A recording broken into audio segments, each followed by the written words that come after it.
Est-ce qu'il pensait à sa mort, à ses obsèques, Jean-Paul Belmondo?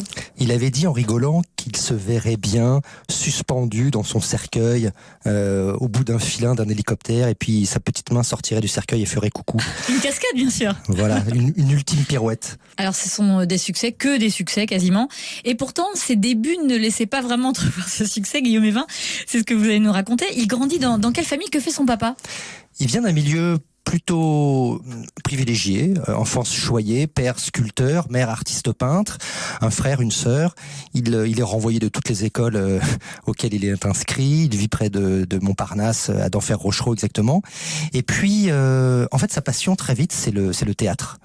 Il sent qu'il a quelque chose à montrer, à dire, et il va tenter de rentrer par la grande porte, mais ça va être plus compliqué que prévu. Oui, parce que son papa va un peu utiliser son réseau, il va lui dire va voir ce copain, il a fait la comédie française, et là Jean-Paul Belmondo se retrouve face à lui, il récite une fable de La Fontaine. Ça se passe comment? Verdict de l'acteur? Le petit Jean-Paul récite le savetier et le financier, bide terrible, et là André Bruno, qui est un ancien sociétaire de la Comédie Française, va voir Paul Belmondo, le père, et lui dit: écoute Paul, persuade ton fils de son errement. Je pense qu'il est plutôt fait pour un métier manuel. C'est génial. C'est génial. Mais c'est assez manuel, ce qu'il faisait, en tout cas physique, le jeu de Jean-Paul Belmondo. Guillaume Evin, il persiste, il va rentrer au conservatoire, et là il va avoir un petit itinéraire classique de l'étudiant de théâtre. Alors il s'accroche effectivement. Alors une première fois, il rentre au conservatoire, mais par la petite porte, en tant qu'auditeur libre. Puis, il s'engage à l'armée, il démissionne, plutôt que prévu. Il revient, il intègre le conservatoire. Et puis, en 56, c'est la fameuse épreuve de sortie.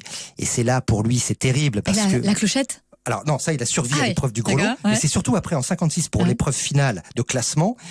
Et là, en fait, il a choisi Scapin, son meilleur rôle. Il est porté en triomphe par ses camarades, alors qu'en face, le jury est complètement désarçonné, parce qu'en fait, il gesticule, il virevolte sur scène, il est exubérant, et en fait, on l'humilie en lui donnant un deuxième accessit. Et là, Jean-Paul Belmondo sort de la scène, et il adresse un immense bras d'honneur au jury, et là, tout le monde crie son nom. Dans ce film, Guillaume Evin, il faut raconter le tournage de ce film. Tout est improbable. Déjà, la rencontre de Jean-Luc Godard et Jean-Paul Belmondo, en fait, c'est deux planètes, ces deux gars-là. En principe, ils n'auraient jamais dû se rencontrer, bien qu'ils aient à peu près le même âge, l'un a 28 ans, l'autre 25, et finalement, ils évoluent à peu près dans le même quartier, Saint-Germain-des-Prés. En fait, donc Godard est fils de médecin, il a été biberonné à la cinéphilie pointue de la Cinémathèque. Belmondo, on l'a vu, c'est tout le contraire. Il ne rêve que de théâtre, il se voit comme un saltimbanque. Et puis, en fait, Godard, qui est critique de ciné, a aussi du flair. Et a repéré Bébel, enfin pas encore Bébel, pardon, il a repéré Belmondo dans certains petits films. Et il pressent que cet acteur a quelque chose. Alors il le fait d'abord tourner dans un court-métrage, Charlotte et son Jules. Alors là, ce qui est assez drôle, c'est que quand on le voit maintenant, Belmondo parle avec un accent vaudois, comme ça, il parle très lentement. Pourquoi? Parce qu'en fait, Godard a assuré lui-même la post-synchronisation. Belmondo était parti sur autre chose. Et Becker, qui voulait tourner Le Trou, en fait, entend la voix de Belmondo dans Charlotte et son Jules, et dit mais c'est impossible, ce garçon n'ira nulle part avec une voix pareille. Sauf qu'en fait c'était Godard. Donc en fait les deux se retrouvent sur le tournage, et là c'est un tournage épique. Il faut raconter les conditions, Guillaume Evin, d'À bout de souffle. Donc ça devient un film culte évidemment, mais avant le tournage c'est quelque chose. Même Jean-Paul Belmondo se demande ce qu'il fait là. Déjà, qu'est-ce qu'il porte comme vêtements?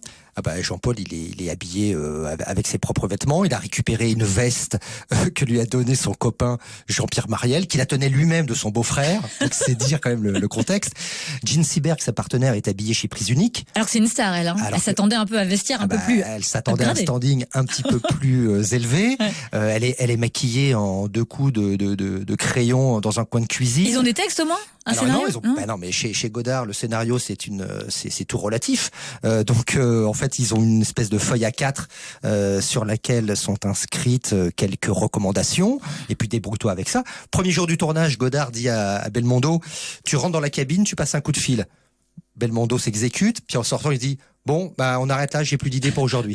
Deuxième jour, il lui dit, tu rentres dans la brasserie, tu commandes une bière et tu pars sans payer, et ainsi de suite. Sans compter que Godard fait des travelling, j'ai lu ça dans votre livre, hein, je vous l'emprunte, fait des travelling dans une chaise roulante, enfin c'est hallucinant. Et le film est un succès du jour au lendemain, c'est-à-dire que Jean-Paul Belmondo, il est inconnu la veille et le lendemain, c'est une star, c'est ça ? C'est ça. En fait, il se réveille star. Le film fait quand même 2,2 millions et jusqu'au bout, il disait d'ailleurs à sa femme, Élodie, mais ce film ne sortira jamais. Enfin, je me suis bien amusé, mais c'était une grosse pochade. Mais bon, ce n'est pas sérieux. Et puis la foule sur les champs, le film sort, il est bombardé. C'est l'icône de la nouvelle vague en fait, voilà, c'est ça. Il devient en fait le porte-étendard de ce mouvement. Et puis Jean-Luc Godard devient la référence de la nouvelle vague. Donc c'est un tandem qui voilà a bousculé le genre.